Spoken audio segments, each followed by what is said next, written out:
ورحمة الله وبركاته. أحبائنا الكرام، أسعد الله أوقاتكم في كل مكان أينما كنتم، ويتجدد اللقاء والموعد مع حضراتكم ومحتوى جديد وما يدور على الساحة الرياضية. بنشوف النهاردة نتكلم على كابتن حسام حسن وتجمعه واختياره للاعبي منتخب مصر. وطبعا بنشوف ان في لعيبة، يعني كان قد يعتقد البعض او هو ذات نفسه بيستغرب ان هو مش موجود، او جماهيره وعشاقه ومحبيه. وخلينا نتكلم على امام عاشور لاعب النادي الاهلي. الناس طبعا يعني عملنا بوست بنقول ايه رايك، موافق، مش موافق، معارض، مؤيد لاختيارات كابتن حسام حسن ان هو بيتجاهل حسام سوري، امام عاشور لاعب النادي الاهلي. ففي ناس بقى ايدت وفي ناس طبعا موافقه، سوري، اعترضت. طبعا احنا عارفين اللي بيعترض دون بيبقى جمهور النادي الاهلي، واللي بيوافق فغالبا بيبقى ايه، يعني في حاجه شخصيه بينه وبين امام. يعني ما مش بنسال يعني حضراتكم تاني، بنعمل بدل البوست بنعمل محتوى نشوف اراء حضراتكم. هل بتأيدوا كابتن حسام حسن في اختياراته؟ بنشوف طبعا بيتجاهل امام عاشور. وهل هو يعني في بعض بيقول لك تجاهل امام عاشور من جانب كابتن حسام حسن ده فايده لامام عاشور، يمكن يعرفه بعدين. جاز امام يعني في حاجات بيعملها ما بتعجبش الناس او كده اهو.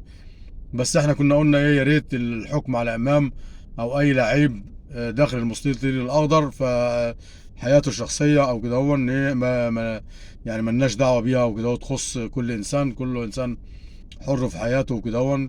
اللي هو يعني وجوده في السوشيال ميديا زياده عن اللزوم، كل شويه بتلاقيه على الفيس على وهكذا. وصراحه يعني جايز يعني يكون ايه، كابتن حسام عاملها حاله انضباطيه.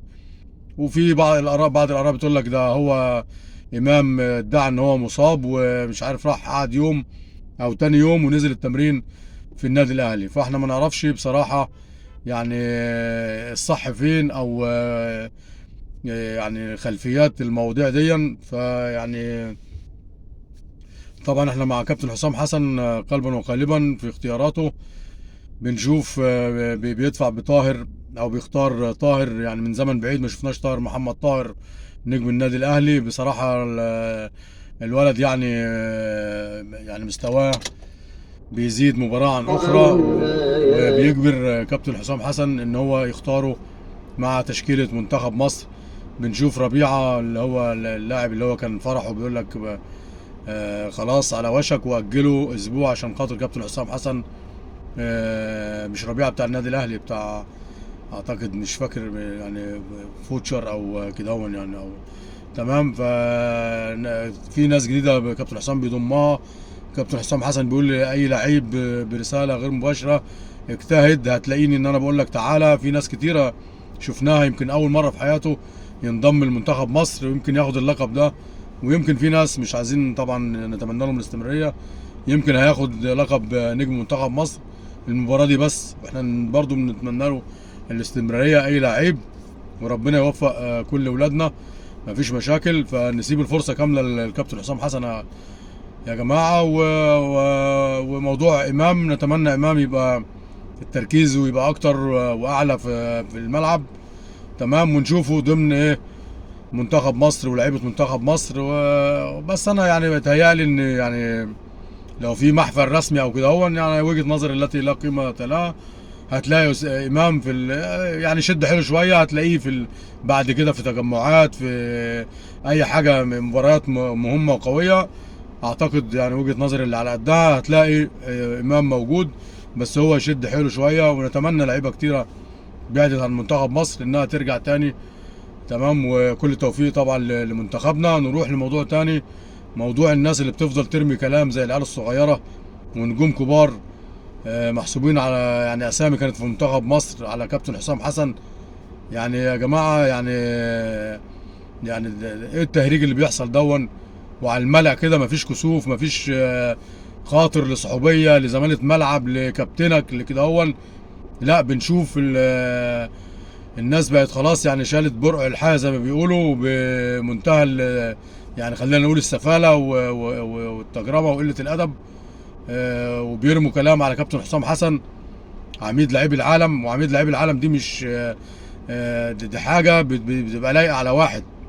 مهما انت تخطيت كابتن حسام او كده، هو سيبقى حسام حسن هو عميد لعيب العالم ورائد عميد العالم وعقيد لعيب عميد العالم ولواء عميد لعيب العالم. الناس اللي بتحب محب حسام شايفاه كده اهو.